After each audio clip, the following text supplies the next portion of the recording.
তো হুমকিটা দিচ্ছেন আর কি আমার হাজবেন্ড, বাংলা কলেজের বর্তমানে সদস্য সচিব ফয়সাল রেজা। তো ওনার সঙ্গে আমার বিয়ে হয় 2023 সালের মার্চের 28 তারিখে। এরপর থেকে আমরা একসাথে সংসার করি, একসাথেই থাকি। আর মেন বিষয়টা হচ্ছে সে তো পুরোপুরি বেকার ছিল, তার কোনো কাজ ছিল না, তার পুরো দায়িত্বটা আমাকে পালন করতে হয়েছে। এমনকি তার ফ্যামিলিতেও সে টাকা পাঠাইছে আমার থেকে টাকা নিয়ে। তার 2টা ভাই মালয়েশিয়া গেছে, সেখানেও আমাকে 3 লক্ষ টাকা দিতে হয়েছে। এমনকি সে টাকা না দিলে টর্চার করতো। প্রথম 2-3 মাস ভালোভাবে সংসার করছি, কোনো ঝামেলা করে নাই। এরপরে থেকে তার চাহিদা শুধু টাকাই চলে গেছে আমার, সে শুধু টাকাটাই চেয়ে গেছে যে আমার টাকা লাগবে, এই পারপাস ওই পারপাস, তার মাকে পাঠাইতে হবে, তার মা সুদের থেকে টাকা ঋণ করছে, সেদিন আমাকে শোধ করতে হবে। তারপরে সে তো বলতো যে তার রাজনীতি করতে, এটা আমি জানতামই না, পরে জানতে পারছি। সে মূলত বলছে তার একটা বাইক হাউসের বিজনেস আছে মোহাম্মদপুরে, তার এক ফ্রেন্ড দিদার, সে সহ শেয়ারে তারা ব্যবসা করে। দিদার সঙ্গে আমার পরিচয় করে দিছে, এমনকি বিয়ের পরে আমরা কক্সবাজার গেছি, দিদারও আমার সাথে গেছে। সে দিদাকে ছাড়া কোথাও যায় না। সেখানে যেও তারা প্রুভ করছে যে তাদেরই বিজনেস, তাদের সবকিছু, সেখানেও কিছু টাকা সে আমার থেকে নিচ্ছে দিদাকে বিজনেস পারপাসে। তো মূলত আসলে আমি তো একাই ছিলাম, তো বিয়ে তো মানুষ করে সংসার করার জন্য, তাই না? একজন হাজবেন্ডকে বিশ্বাস করে আস্থা রেখে তো সংসারটা করার জন্য মূলত বিয়েটা করা। কিন্তু সে তো আসছে তার খারাপ উদ্দেশ্য নিয়ে, আমি এটা বুঝিনি। সে রাজনীতি করতে, আমি এটা জানতাম না, আমার কাছে এটাও সে গোপন করছে এবং পুরোটাই মিথ্যা বলে গেছে। আর তা তো আসলে কোনো ইনকামই ছিল না। তা সে যে একটা বাসা ভাড়া দিবে 500 টাকা, এই অ্যাবিলিটি তার নেই। তার খাবে যে সেই খাওয়ার টাকাটা তার নেই। কয়দিন তার বোনের বাসায় যে থাকে, বোনের হাজবেন্ড বাসা থেকে বের করে দেয়। সুমাইয়া তার বোনের নাম, বোনের হাজবেন্ড হচ্ছে যাও, হাজবেন্ডের নামটা ভুলে গেছি। ওখান থেকে বের করে দেয়, আবার আমার কাছে আসে। তো টাকা না দিলে সে আমার উপর মারধর করে। এই আবার যখন টাকা দেয় স্বাভাবিক হয়ে যায়, আবার বাসা থেকে চলে যায়, আবার এদিক ওদিক থাকে, মানে পুরোটা চালাকি করা শুরু করে আমার সাথে। তো একটা পর্যায়ে সে একবারে দূরত্ব মেনটেন করে, সে আমার সাথে সংসার করবেই না। এবং টাকা পয়সা জানিছে, সব অস্বীকার করে যে আমি কোনো টাকা পয়সা নিইনি। সে আমার থেকে ক্যাশ তো নিছে, সে আমার আলমারির লকার ভেঙে আমার গোল্ড চুরি করছে। আমি যেহেতু রিয়েল এস্টেট কোম্পানিতে জব করি, মার্কেটিং ডিপার্টমেন্টে আছি, সেখানে আমার কোম্পানি 5 লক্ষ টাকা ছিল, সেটাও সে চুরি করে। সে টাকাটা সে চুরি করে আমার ঘর থেকে পালাই যায়, নিয়ে চলে যায় এবং ভোর রাতে সেই কাজটা করে। এবং আমার কাছে প্রত্যেকটা কথা ডকুমেন্টস আছে, কল রেকর্ড আছে তার, আমি প্রত্যেকটা কথা প্রমাণ দিতে পারবো।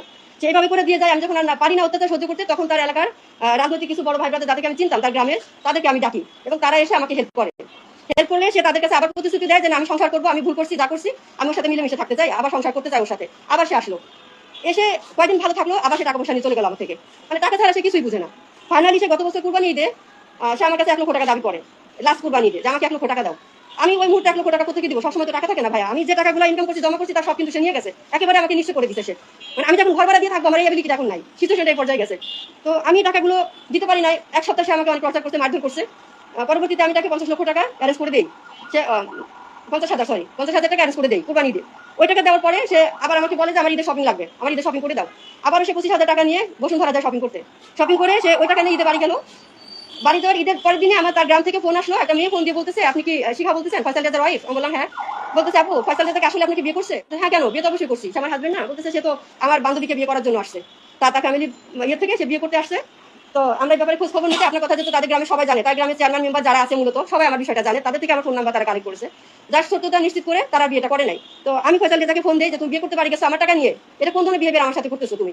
তো সেই ঈদের 4-5 দিন পরে ঢাকা চলে আসে। চলে আসার পরে আমি এক পর্যায়ে আমার মামাকে ডাকি যে মামা আমার সাথে এত খারাপ বিহেভ করতেছে, একটু আসেন। তো মামা আসার পরে সে মামার সামনে আমাকে মারধর করে, অনেক মারধর করে। মামা যখন জিজ্ঞেস করছে, আর মামাকে উল্টাপাল্টা বলছে, বলার পরে সে আমাকে মারধর করছে। তো মামা তাকে আস্তে করে আমার বাসা থেকে বের করে দিছে যে আপাতত এখানে থেকো না, এক বাসা তোমাদের রেখে আমি যাইতে পারবো না, চলে যাও, তুমি আপাতত দূরে থাকো, বাবা যদি ঠান্ডা হয় মীমাংসা হয় তখন আইসো। তো আসা ওইভাবে সে মামাকে নিয়ে গেল রাতের বেলা। নিয়ে যাওয়ার পরে সে কিছুদিন থাকার পরে আর কি, বাইরে থাকার পরে তো মূলত তখনও যোগাযোগ ছিল আমার সাথে, যোগাযোগ করতো, বাসায় আসতে গেছে। যখন কিনা এই পর্যায়ে থেকে আগস্টের 5 তারিখ আসলো, 5 তারিখে যখন গভর্নমেন্ট চেঞ্জ হলো, তখন তার পুরো চেহারাটা আমার সামনে চলে আসছে। 5 তারিখের দিন সকালবেলায় সে আমার থেকে টাকা নিচ্ছে, তার তো বাইরে আসার টাকা নেই। সকালবেলায় সে আমার থেকে টাকা নিয়ে বাইরে আসছে, সে মিরপুর যাবে, আমার থেকে টাকা 2,000 টাকা নিয়ে সে মিরপুর আসছে খরচ হিসাবে। বিকেলবেলা হইতে না হয়তো সে আমাকে চিনে না, কোনোভাবে সে আমাকে চিনতেছে না, ফোন দিলে গালিগালাজ করতেছে, অকথ্য বাসায়। সে ততক্ষণে মিরপুর গেছে, বাংলা কলেজে গেছে, কলেজে হলটাল দখল করতেছে। মানে সে এখন নেতা হয়ে গেছে আর কি, এরকম একটা। সে আসলে বাংলা কলেজের তখন ছিল সাংগঠনিক সম্পাদক, ছাত্র দলের, বাংলা কলেজের ছাত্র দলের সাংগঠনিক সম্পাদক ছিল। আর এখন হচ্ছে সে সদস্য সচিব, বাংলা কলেজের রানিং সদস্য সচিব। তো ওইটা যাওয়ার পরে থেকে সে আমার কাছে খুব খারাপ বিয়ে পড়ে। আর তার আসলে বিভিন্ন বয়সের মেয়েদের, মহিলাদের সঙ্গে 55 বছর 60 বছর বয়স, এমিলি নামে একটা মহিলা আছে, খিলগাঁও থাকে, তার এরকম 45-40 বছর বয়স। সে সমস্ত মহিলাদের, তার মানে বিজনেস এটা, বিভিন্ন মহিলাদের সাথে সে সম্পর্ক করবে, তাদের থেকে টাকা পয়সা নিয়ে চলবে, ওর তো কোনো ইনকাম নেই। আমি যে বিয়ে করছি, আমি তো করছি বিপদে বিয়ে করে। আমি তো এখন সামাজিক মর্যাদা নিয়ে ছড়তেও পারি না, কিন্তু তার সমস্ত খরচ দিয়েও আমি তাকে আটকে রাখতে পারি না। টাকা পয়সাও নিবে, তার পকেট খরচ নিবে, তার খাওয়া দাওয়া, তার ডেলি 500-1000 টাকা আমাকে দিতে হয়। রাজনৈতিক হুমকি সে আমাকে দিচ্ছে।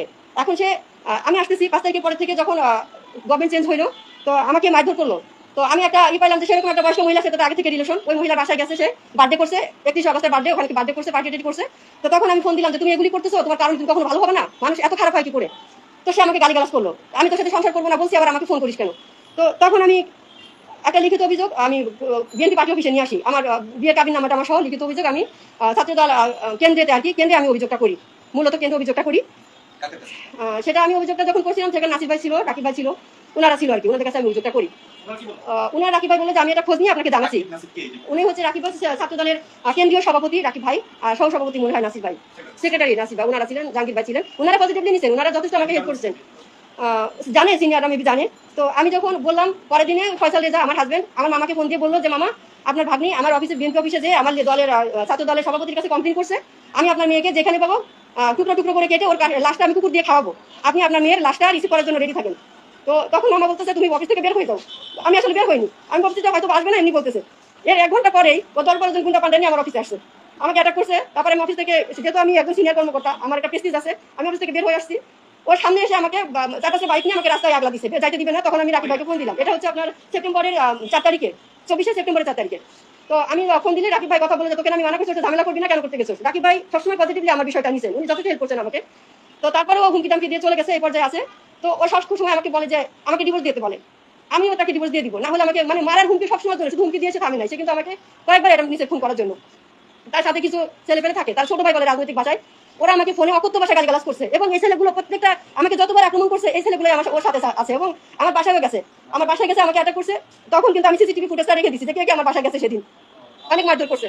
যে যখন ওর রাজনৈতিক পদটা যেদিন ঘোষণা হবে, এটাকে ডিভোর্স দিয়ে ফেলছে আমি জানি না, গোপনে ডিভোর্স দিছে। ডিভোর্স দেওয়ার পরে আবার 1 মাস পরে সে নিজে ডিভোর্সটা উইথড্র করছে। আমি জানি না, আমার কাছে কাগজটা আসে নাই, পাই নাই, এটা আমার কাছে ডকুমেন্টসগুলি আছে। সে 1 মাস পরে, ডিভোর্সের 1 মাস পরে সে ডিভোর্সটা সে নিজে উইথড্র করছে। উইথড্র করে সে পরবর্তীতে হয়তো বা যে আমার এটা নিয়ে ঘটনাটা বাংলা কলেজে অনেক আন্দোলন হয়েছে তার বিরুদ্ধে, যে সে তো বিবাহিত, সে ছাত্র দলে কিভাবে নেতৃত্ব দিতে পারে, সে তো পারে না এটা করতে, তার এগেইনস্টে যারা আছে তারা এটা করছে। তো কোনো কারণে যাই না, যেদিন তার ডিসেম্বরে যখন ছাত্র দলের কমিটি ঘোষণা করবে নতুন করে, তখন সে আমার বাসায় যায় হঠাৎ করে বিকেলবেলা। আমার অফিসে গেছে, অফিসে পায় নাই, তো আমার বাসায় গেছে ওইগুলোর সাথে নিয়ে, যেগুলো যারাও সাথে থাকে, আমি চাই নাম বলতে পারি যদি চান, বা ফোন কল রেকর্ড আমি দিতে পারি সবাইকে, যে কে কে আমাকে কত ধরনের বাজে বাজে হুমকি দিছে, মেরে ফেলার হুমকি দিছে, বলে যে এখন বিএনপি দেশ চালাচ্ছে, বিএনপির হাতে রাষ্ট্র ক্ষমতা, আপনি আইন আদালতে গেলেও বিচার পাবেন না।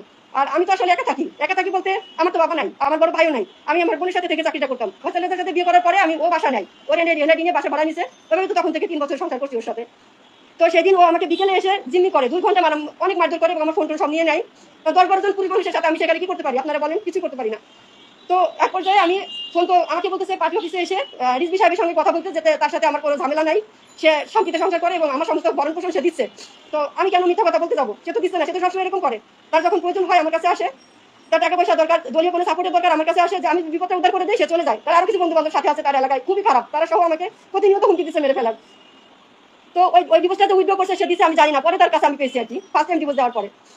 তো ওই দিন আমি যখন রাকিব ভাইয়ের সাথে বললাম যে ভাইয়া ও তো আমার সাথে এরকম খারাপ বিহেভ করতেছে, মারধর করে আমাকে, আমি এখন কি করবো আপনি বলেন।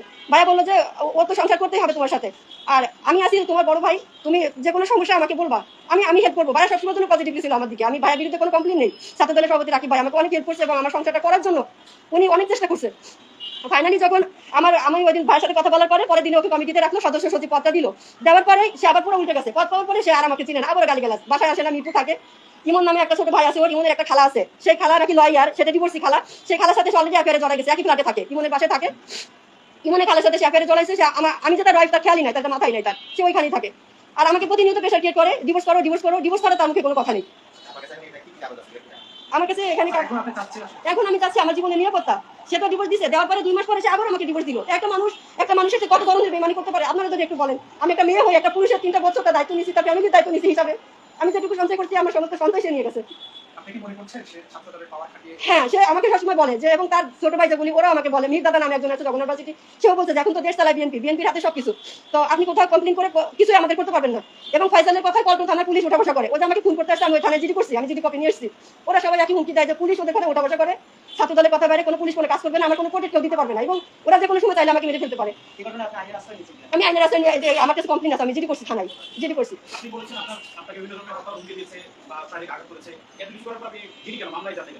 মামলায় যায় নাই, কারণ আমি তো চেয়েছি সংসারটা করতে। যখন আমি একটা স্টেপ নিতে গেছি তখন সে আবার এসে নমনীয়তা দেখাইছে, এবং শুধু ফয়সাল না, রিকোয়েস্ট করছে যে বাবা একটু ধৈর্য ধরে থাকো, নিয়ে আসবো।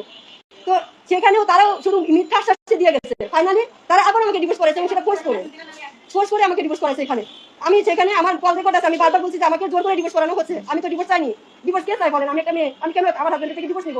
এখন তার প্রয়োজন পড়ে গেছে, সে এখন তার দল ক্ষমতায়, তার ভাষা এটা যে আমার দল ক্ষমতায়, আমি বিএনপি দেশ চালাচ্ছে, আমার এখন তোমার মতো ওয়াইফ দরকার না, আমি আমার মতো করে আমার ফিউচার করে নিবো আমি। ওর পেশা হচ্ছে রাজনীতি, ওর রাজনীতি পেশা যেহেতু বিবাহিত, এটা জানলে ওর রাজনীতি পেশা হিসাবে নিচে যেতে এটা সে থাকবে না। এটা সে ভয়ে আমাকে আবারও ডিভোর্স দিচ্ছে। পদ পাওয়ার জন্যই আমাকে তালাক দিয়েছে এবং 2 বার দিয়েছে। 2 পাশে ফার্স্টে তালাক দিয়েছে পদটা রাখার জন্য, যখন দেখছে এটা ফ্লাশ হয়েছে, সবাই জানে ঘটনা, তখন সে নিজের তালাকটা উইথড্র করে পদটা সে যখন পেয়ে গেছে ডিক্লেয়ার দিয়েছে দল থেকে, এরপরে সে আমাকে আবারও ডিভোর্স দিয়েছে। এবং এর থেকে কত জঘন্য জঘন্য কাজ আমার সাথে করছে সব তো আমি বলতে পারি না, এখানে তো সব বলা যায় না। আমার কাছে সেই ডিভোর্সের পেপারগুলি আছে, তারপরে আমি যে অভিযোগগুলি করছি সেগুলি লিখিত আকারে আছে। সে 2বার ডিভোর্স উইথড্র করতে দিয়েছে, সেটা পেপারস আছে। আর আমি এখন বিএনপির ভাইস প্রেসিডেন্ট তারেক রহমানের দৃষ্টি আকর্ষণ করছি যে ভাই আমি খুবই বিপদগ্রস্ত হয়ে গেছি, আমার জীবনটা নিয়ে আমি খুবই বিপদে আছি।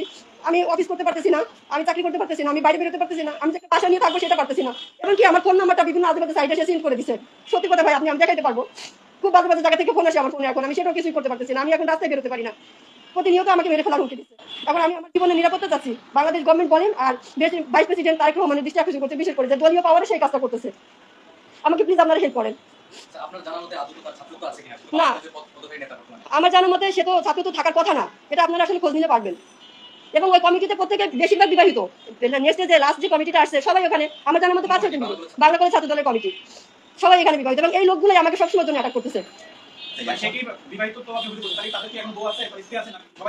না না, সবাই তো সংসার করতেছে এবং কেউ কেউ ঝামেলাও করতেছে, তাদের ওয়াইফরা আমার সাথে যোগাযোগ করে। একজন তো প্রেগনেন্ট, সে মেয়েটা সারা ফোন দিয়ে কান্নাকাটি করে।